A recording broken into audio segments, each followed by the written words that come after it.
Por causa de uma cláusula num contrato antigo, o filme sobre Michael Jackson teve que regravar uma parte inteira. Custou quase 50 milhões de dólares extras. E a parte que ficou de fora é exatamente a que ainda gera mais dúvidas sobre um dos maiores artistas da história. O filme já passou de 430 milhões de dólares nas bilheterias do mundo todo. O público aplaudiu e amou. Mas a história que o filme não contou, essa é que eu vou te contar aqui hoje.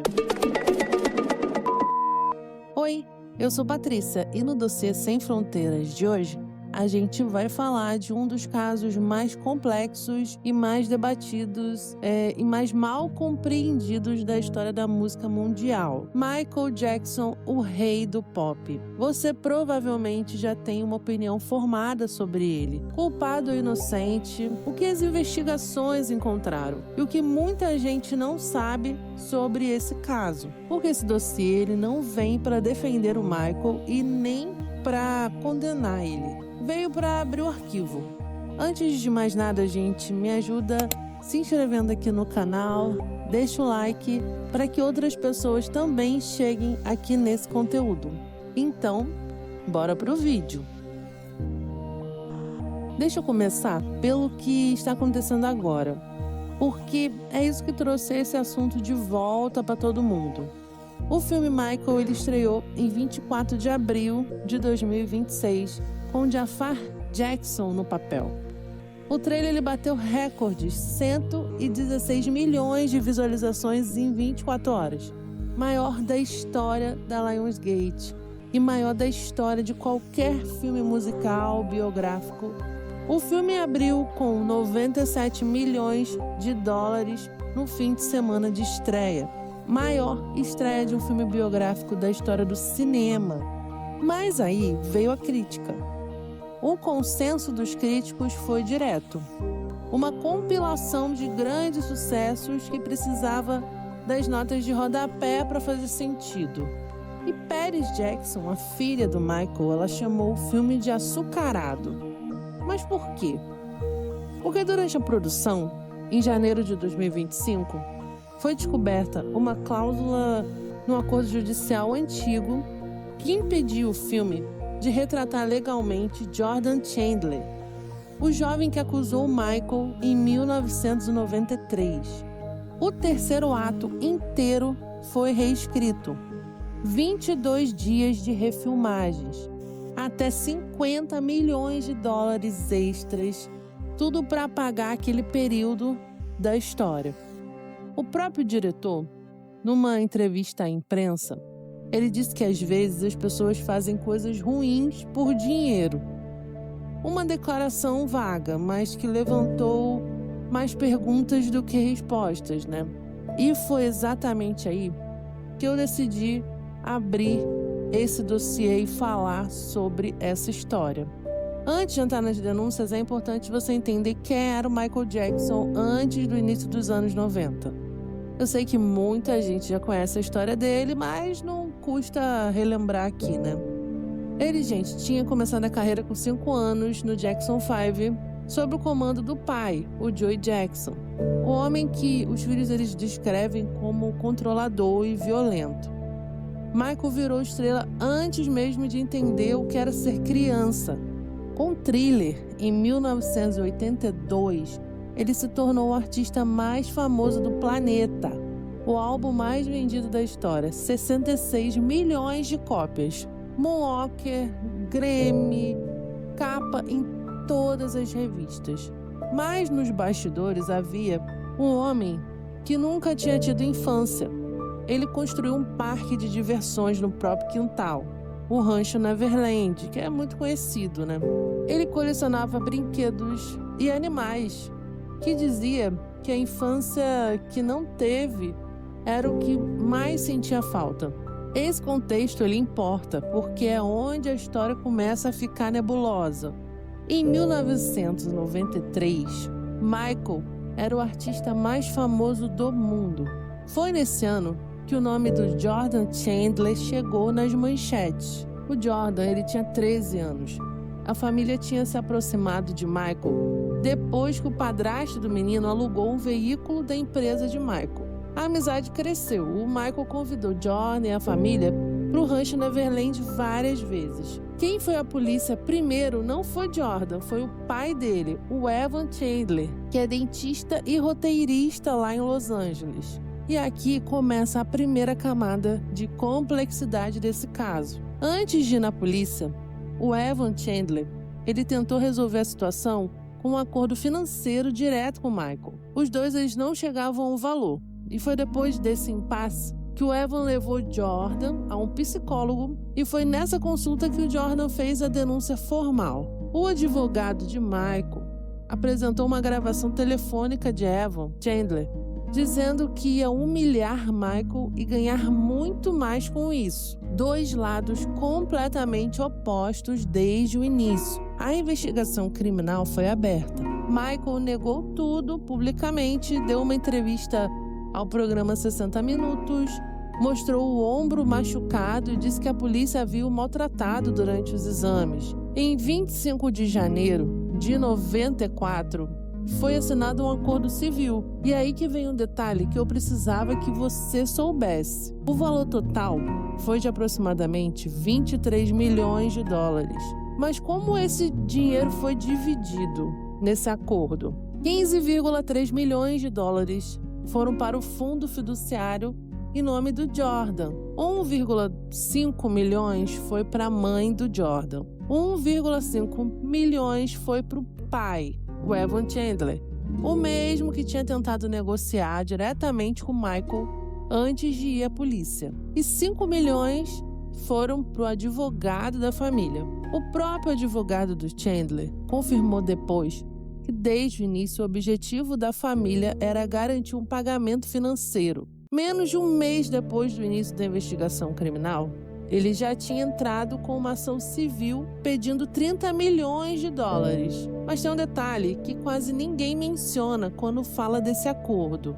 Ele não encerrou a investigação criminal, porque por lei, processos criminais eles não podem ser encerrados dessa forma. O documento deixava Jordan completamente livre para testemunhar no processo criminal se ele quisesse, porque acabaram fazendo esse acordo. Mas o Jordan ele escolheu não testemunhar. 2 comissões de investigação criminal foram convocadas nos Estados Unidos para decidir se Michael seria levado a julgamento e nenhuma das duas teve base para indiciá-lo. There have been many disgusting statements made recently concerning allegations of improper conduct on my part. These statements about me are totally false. As I have maintained from the very beginning, I am hoping for a speedy end to this horrifying experience to which I have been subjected. I shall not in this statement respond to all of the false allegations being made against me. Em setembro de 1994, as autoridades anunciaram que não havia provas suficientes para seguir com o processo criminal. Sem admissão de culpa, sem condenação. Mas, gente, o pagamento, ele gerou essa narrativa que acabou perseguindo o Michael pelo resto da vida, né? Porque inocente não paga. E ele pagou 23 milhões de indenização. A equipe de Michael sempre respondeu com outra narrativa, dizendo que pagar foi mais rápido e menos destrutivo do que anos de processo. Mas a sombra disso, ela permaneceu na carreira dele. Mas tem uma parte disso que quase ninguém conta e que muda bastante a leitura do que aconteceu lá em 93. O Jordan Chandler cresceu, virou adulto. Ele pediu emancipação legal dos pais ainda jovem. Em 2006, ele entrou com uma queixa na Suprema Corte de Nova Jersey contra o próprio pai, o Evan Chandler, por violência doméstica. E tem mais, o Jordan, ele disse já adulto que essas acusações que fez contra o Michael não eram verdadeiras, que haviam sido pressionadas pelo pai e que Michael ele nunca tinha feito nada com ele. O Departamento de Serviços à Família e Menores lá de Los Angeles, que investigou o caso durante mais de uma década, declarou publicamente que Michael Jackson ele não havia cometido nenhum ato ilegal nos casos que eles investigaram. Mas isso não encerra o debate. Mas é um fato importante que o filme não mostrou. Em 2003, um jornalista britânico lançou o documentário Living with Michael Jackson. Nas imagens, Michael aparecia de mãos dadas com Gavin Arvizo, um adolescente de 13 anos, que ele tinha conhecido durante o tratamento de câncer do garoto. Ele dizia na frente das câmeras que não havia nada de errado em dividir a cama com crianças, que é um ato de amor e carinho. Mas a maioria das pessoas que assistiu esse documentário ficaram perturbadas com essas informações. There was one night I stood in and I asked him if I could stay in the bedroom. He let me stay in the bedroom. And I was like, Michael, you can sleep on the bed. And he was like, no, you sleep on the bed, sleep on the bed. We're like, no, you sleep on the bed. And then he finally said, okay, if you love me, you sleep on the bed. I was like, oh, man.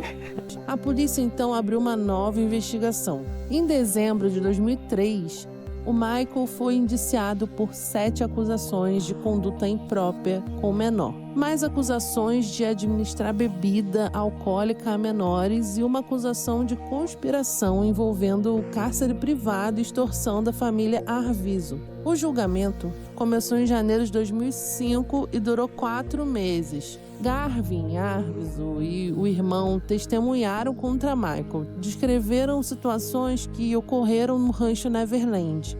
Mas a defesa de Michael foi metódica e pesada.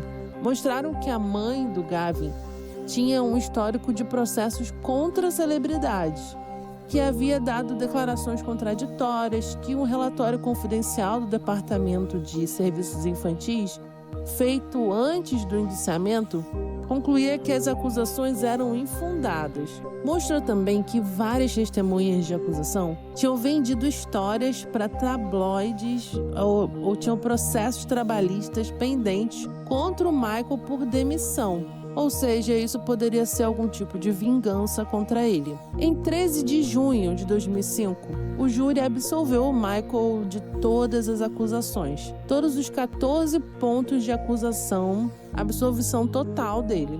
Uma das juradas disse depois que não gostava do Michael, mas que a prova simplesmente não existia provas contra ele. Muito se fala que o FBI investigou o Michael Jackson e não encontrou nada. Mas a realidade é um pouco mais específica do que essa frase deixa parecer. O FBI ele não conduziu uma investigação federal independente contra o Michael como alvo. O que o FBI fez foi dar suporte a essas investigações estaduais da Califórnia durante esses 2 processos. Em 2009, depois da morte do Michael, o FBI liberou arquivos internos relacionados a ele por meio da Lei da Liberdade de Informação.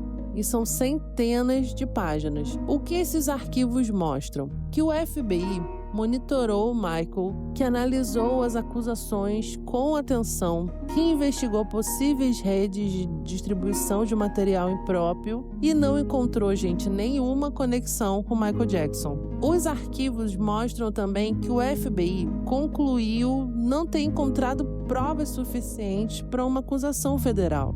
Isso é diferente de dizer que o FBI o inocentou. É dizer que no nível federal não havia base para uma ação contra ele. O que existia, e os arquivos confirmam, era um artista extremamente famoso que tinha relacionamentos intensos, incomuns com crianças, que dormia na mesma cama com elas, que dava presentes caros para eles, que os recebia no rancho Neverland sem supervisão adequada dos pais. Comportamento profundamente inadequado para qualquer adulto em qualquer contexto.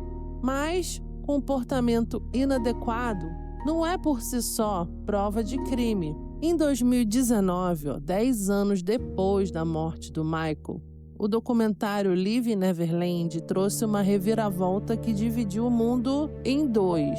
Wade Robson e James Safechuck, 2 homens que na época do julgamento de 2005, eles tinham defendido o Michael publicamente, testemunhado a favor dele, agora vieram a público dizer o contrário. Os 2 afirmaram ter sido vítimas do Michael na infância. Descreveram situações detalhadas, disseram que durante anos não conseguiram processar o que havia acontecido com eles. O documentário ganhou o Emmy, gerou uma comoção mundial. Rádios pararam de tocar músicas de Michael Jackson. Museus removeram exposições sobre o cantor. Mas os advogados que representam o patrimônio de Michael, tudo que ele deixou depois da morte, incluindo os direitos musicais, propriedades, empresas que continuam gerando dinheiro até hoje, eles vieram com força contra o Wade e o James. Aqui vem um detalhe que muita gente não sabe. O Wade Robson e o James Safechuck, eles não fizeram apenas o documentário. Eles também entraram com processos judiciais pedindo indenização. Juntos, os dois estão exigindo 400 milhões de dólares das empresas que Michael deixou. Os advogados do patrimônio de Michael apontaram que o Wade tinha entrado com um processo financeiro antes mesmo de fazer esse documentário e que esse processo havia sido rejeitado, que o Wade, em várias declarações judiciais ao longo dos anos, havia negado repetidamente que qualquer coisa tivesse acontecido. Inclusive, ele testemunhou em defesa do Michael no julgamento de 2005. Apontaram também que o James Safechuck tinha datas erradas em partes cruciais do seu depoimento. Situações que ele descreveu como ocorridas num local, mas que, segundo registros da construção daquele local,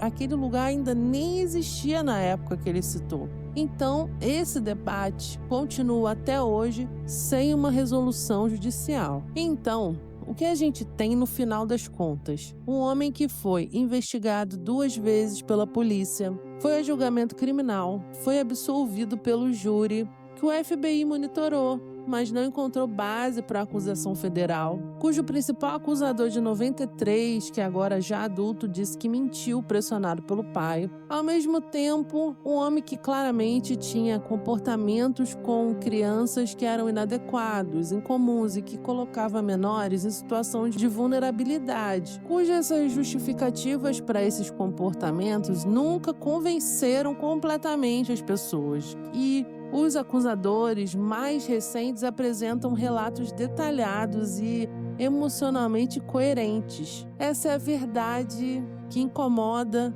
esse caso. Não tem uma resposta certa para isso. E o que me faz pensar é que o filme que acabou de estrear, com 200 milhões de dólares de orçamento, com o sobrinho do Michael no papel principal, que precisou gastar mais 50 milhões extras para reescrever esse terceiro ato por causa dessa cláusula judicial que impedia de retratar esse período.